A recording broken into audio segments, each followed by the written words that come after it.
Hello and welcome to the Abundantly Favored podcast, where faith meets mindset, gratitude fuels growth, and your words shape your world. We're your hosts, Jenny and Shelley, two sisters, wives, moms, and lifelong encouragers who believe God has richly equipped you to live an abundant life. Each week, we dive into real conversations about mindset, faith, purpose, and the power of speaking life.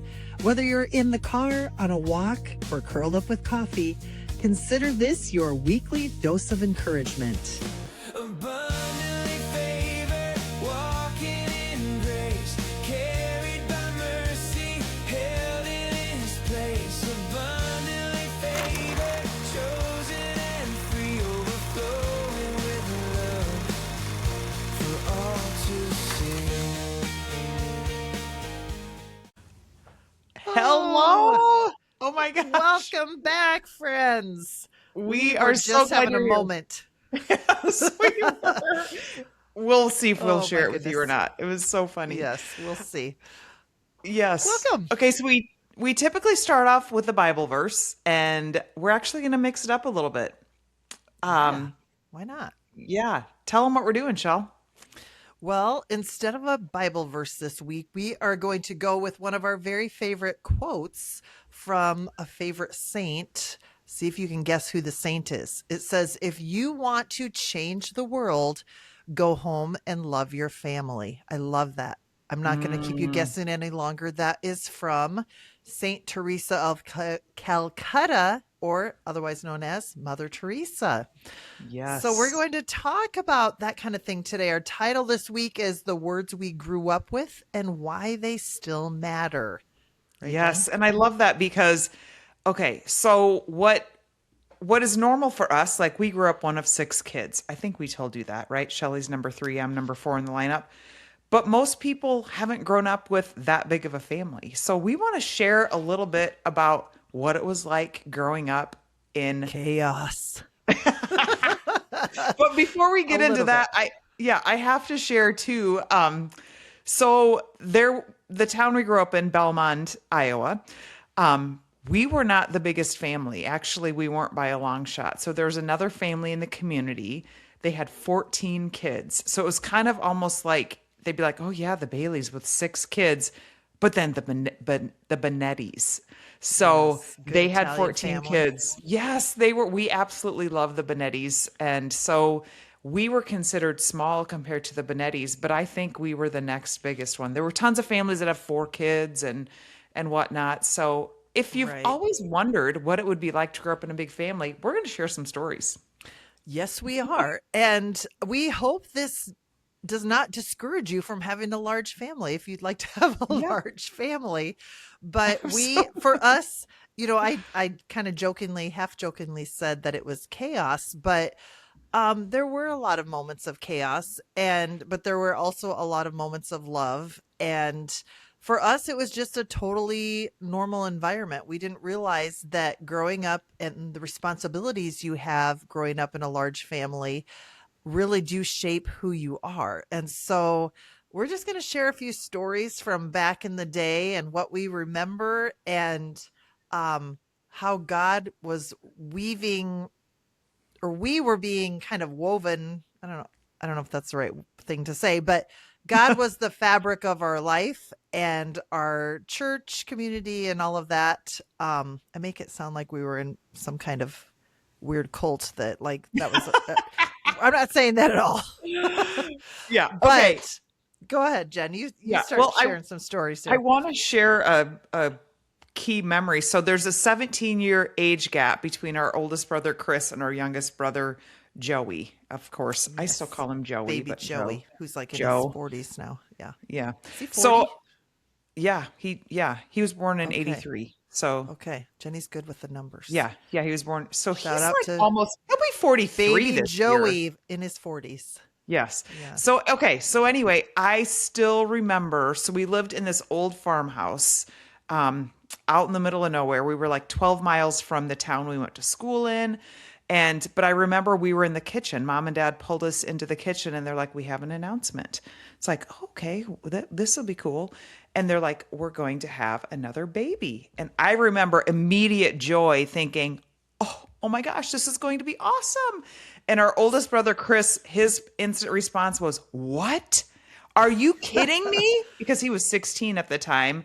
So then when I heard his response, my immediate response was, yeah, what he said. What do you mean there's going to be a baby? We love you, Joey. We really We do. do. But I think those of us who were entering the teenage years were thinking, there goes our social life because we're going to have to babysit. We're going to Yes. have to babysit. I think I was I must have been like 12 or so at the time. Yeah. 13 Okay. So maybe, but was your initial thought joy, and then hearing Chris, you were like, what? Or what was your initial thought like, really? Do you remember? I don't really remember, to be honest. I don't remember, but I remember after Joe was born, then he was like our little baby doll. He You totally and me. was. I mean, Yes. we just loved him. And in fact, like as he was growing up, I liked to do plays and musicals in high school. And I would like do acting class with Joe. And I remember sitting him on the stairs and say, okay, now say this, but show me happy. Say it sad. No, say it like you're mad, And did he do some plays in high school? What's funny No, is his I son don't think is so. an amazing, Yes. Luke is an amazing little actor, in like the junior high age. But Yes. so maybe it didn't go to Joe, but I don't Joe know. transferred. I'm going to take a little credit for that. Okay, So, I have to tell one more Joey story because okay. I think he was 6 or 7 years old. I was in high school, and that was back in the day when the phone was attached to the wall. And, Oh yeah. we had a couple phones in the house, so that was cool. So you could pick up the phone from anywhere and hear what the other conversation was. So I went as friends. It was my sophomore year. Belmont had a thing where the sophomores could apply to be prom servers, where we would serve the meal. And then you could go to the dance afterwards if you were one of the prom servers. You couldn't do the after prom, but you could go to the dance. So I went with my friend Reed, and Reed had called me, I think, just to talk about the details or whatever. And Joey had picked up the phone and he heard him say he was Reed, but he said, "Weed? I will not have my sister date a measly plant." And it was hilarious. I'm like, Joey, my get off the phone. It was so funny. So, total Yeah. tangent, but that's a Oh core my gosh, memory. that's hilarious. That is a core memory. And you know what? I wonder if we'll have to ask him if he remembers that too. But Yeah. okay, so I've got another core memory that I have, Jenny, is when do you remember our big old station wagon with the wood grain panel? I think it was like, what color was it? Like olivey green, maybe? We had more Or- than one. Well, we did, but I'm thinking of this one, and I'm pretty sure this is the one. We didn't take very many vacations growing up as a No. kid. We would go camping a little bit, but we had a big trip where we were driving down to Florida. We went to Disney World. I mean, I don't think Joe was even born then, because I think No. Angie had her third birthday. Our youngest Yes, sister. she did. So anyway, I just remember like no seatbelts. Like what were those? Like nobody had those. Seatbelt was your mom like holding her arm out if you had to Yes. slam on the brakes. But we had the cool seats in the back that flipped up, and so you faced out In the very, back very window, back. in the very, very back. And Yes. so I can't remember. Do you remember? Did we fight to be able to sit back there, or did we not want to sit back there? I don't remember. Do you? I don't remember either. I mean, I was thrown wherever. A fourth of 6 kids, I Oh, went yeah. wherever I was told. I'm guessing if the two oldest boys, Chris and Andy, wanted to sit somewhere, they got first dibs, and Yeah, we yeah, just had to live with it. yes, yes. But no, those were good times. Those station wagons. Okay, and- wait. Do you remember that one station wagon we had where I thought it was so cool because instead of in the very back, the one seat flipping up and facing the back, it was like a bench or like a booth. So like there were 2 seats from the middle that Oh. flipped up and they faced like the sides so you didn't Oh face my backwards. gosh. I thought that was so cool. That was fancy. Yes. That was like Huh, that was Yeah. fancy. Well, then there was the trauma of driving down the gravel roads Oh my in the gosh. station wagon. And dad was a farmer. So he was always looking at the crops and like he'd be on the wrong side of the road and be like, Dad, get on the Yeah. right side of the road. Which I think is why I'm a bit of a backseat driver to this day. Oh, there Ask you my go. I'll husband. claim But that too. I'll claim yes, that. I Yep. think that's where it stemmed from. I just thought for sure I was going to die in a car accident. So Yeah. I mean, thank he's a you, very Lord, I good did driver, not. but yeah, He is. we But you just, know, those farmers, they love to like yeah. veer off and see what the crops are like. Yeah. So, At you least we never know, ended up in the field. that is true. That's true.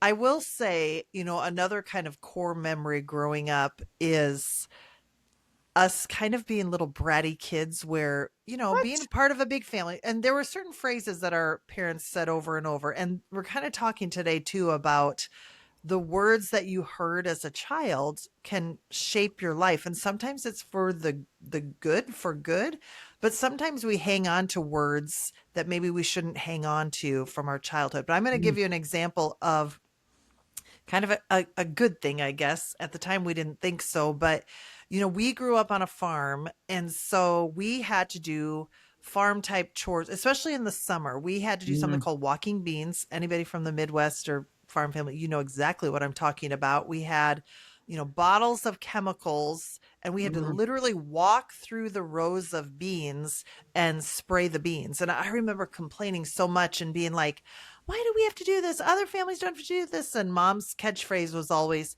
well, that's just what you do when you're part of a big family. You chip in, you help. And boy, did we hate that, hearing that growing up, but it is true. And it kind of helped shape us be the people we are today. But Jenny, why don't you tell about the contraption that dad came up with for walking beans?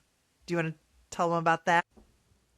Oh my gosh, yes, I can totally share about that. That was so much fun. Like, okay, so like Shelly said, we had been literally walking beans and we would go out early in the morning because it would get hot. So Yes. everything was dewy and wasn't fun, especially if the field was muddy. So dad had a genius streak.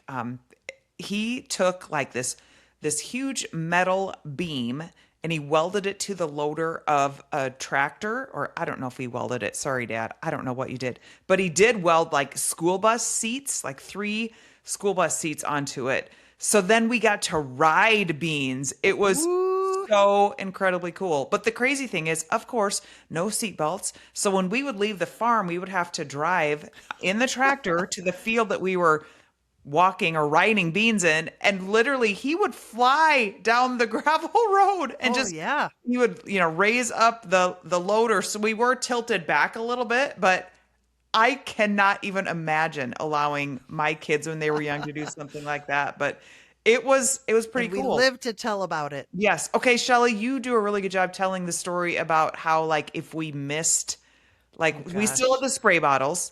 Actually, did Yes. he rig up so we like had a wand? I think we Well, had like I a don't wand know. We might have had a wand like that, just with a long connected nozzle, to a because I think we huge, yeah, probably did, because a spray bottle might not do it. yeah. So anyway, you know, you think, oh, now that you don't have dad walking behind us to see what we missed, like we're going fast enough that he probably wouldn't see what we missed, until he would slam on the brakes. And if Literally. you lurch forward and you're hanging on for dear life and you're like, oh no, somebody missed one.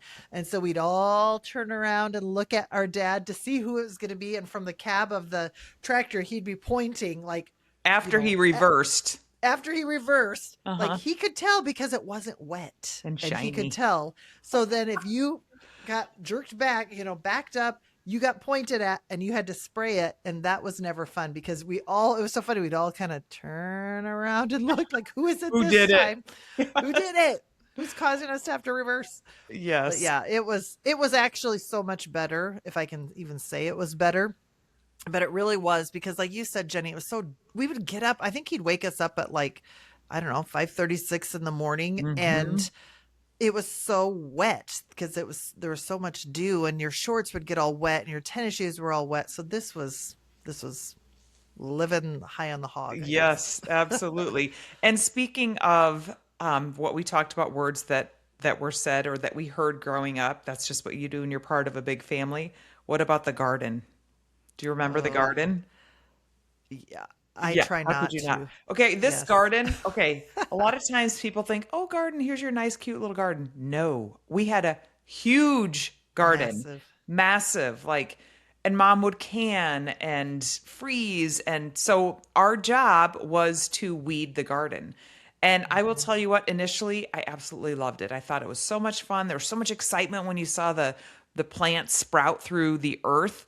And then, it was Jenny and easy I to did not share that excitement. I never liked it, and I still don't like gardening to this day, but that's Well, another funny. story. I'll tie in my current gardening to this story when growing up. But so, when the weeds were little, it was easy to pick. And we had this thing called a hula hoe, which is like Hmm. a little trapezoid on the end of a stick where that did a really good job, like weeding the garden for you. Look it up if you aren't sure what I'm talking about. They still have them today. So, fast forward to my adult life, I've always had a garden. And the beginning of the summer, I would start out awesome. It would go great, and then the green beans would get too much. I'm like, I'm so sick of picking green beans.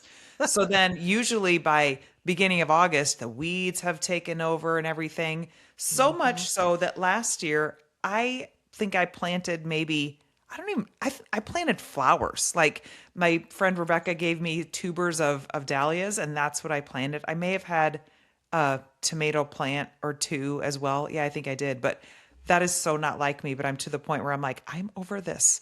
So Yes. those And I life never was skills, into it.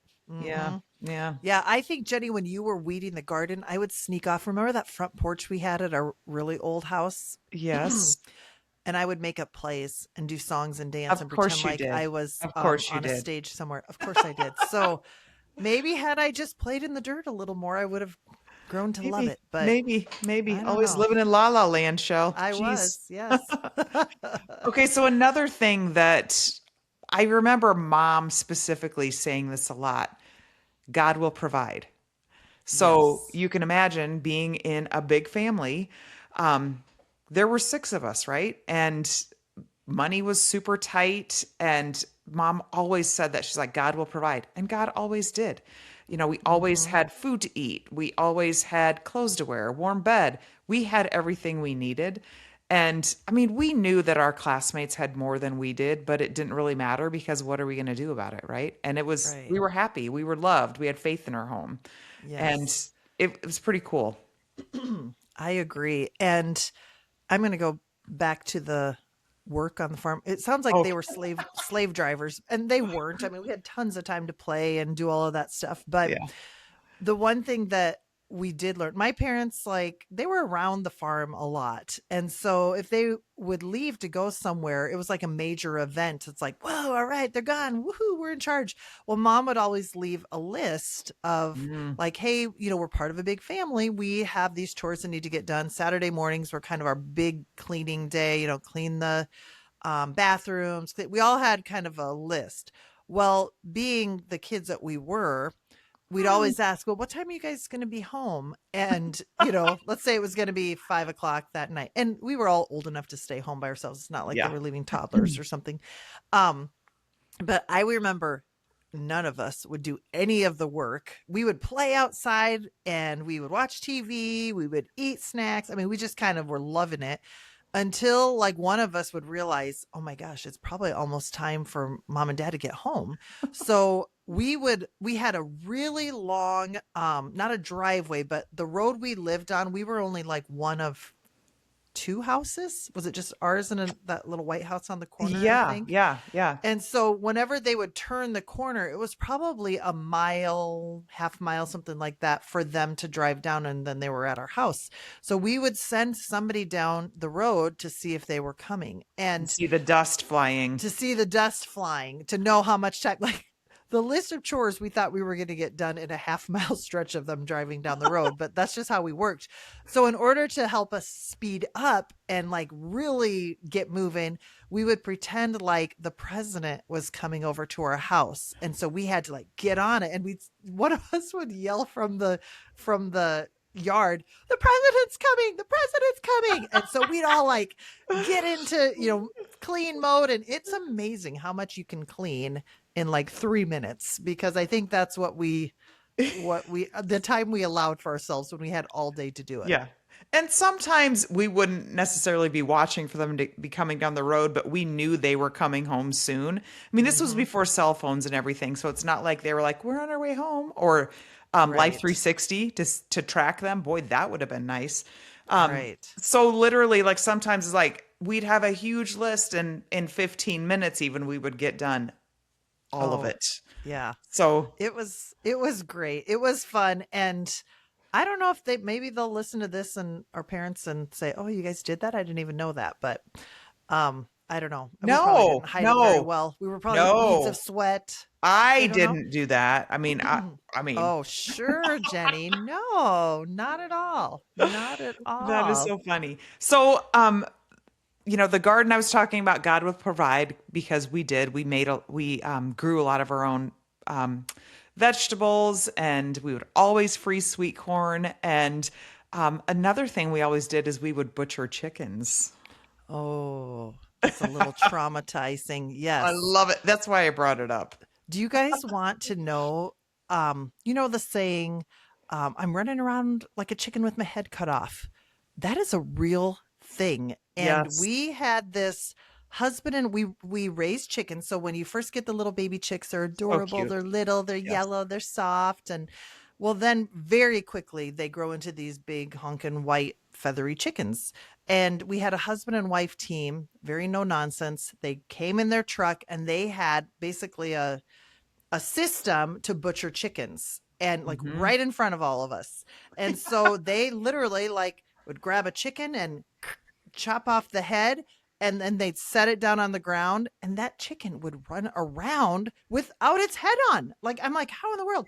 And one actually chased me. Oh, my And favorite still to part. this day, I'm like, and like chased me and like started to peck at me, which not really peck at me because the head wasn't there anymore. But I'm like, how the heck does this thing see me? Like it's got no head, it's got no eyes. But And that was a wait, little traumatizing.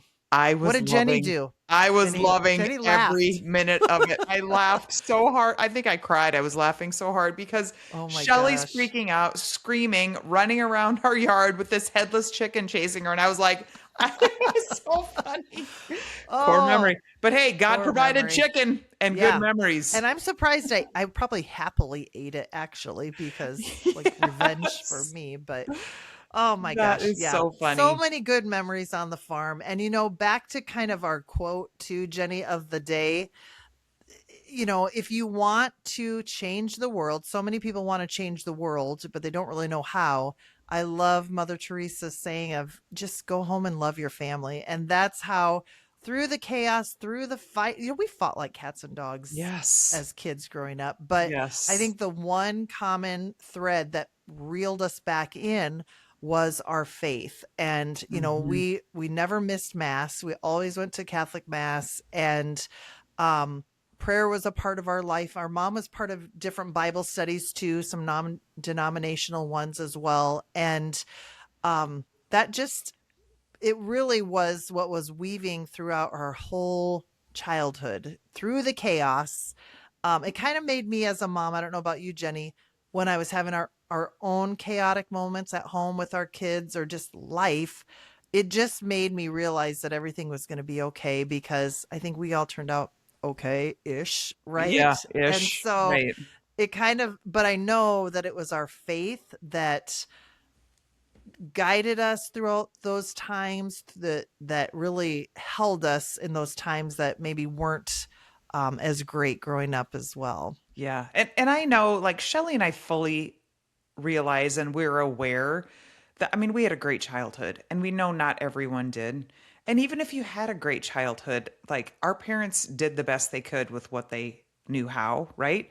And so sometimes, even if you're someone who had a great childhood, maybe something one of your parents said is still like, oh my gosh, like this isn't true, or maybe it wasn't your parent or whatever. But don't let those negative sayings and thoughts and phrases stay with you because you totally can change them and let it become God's truth, right?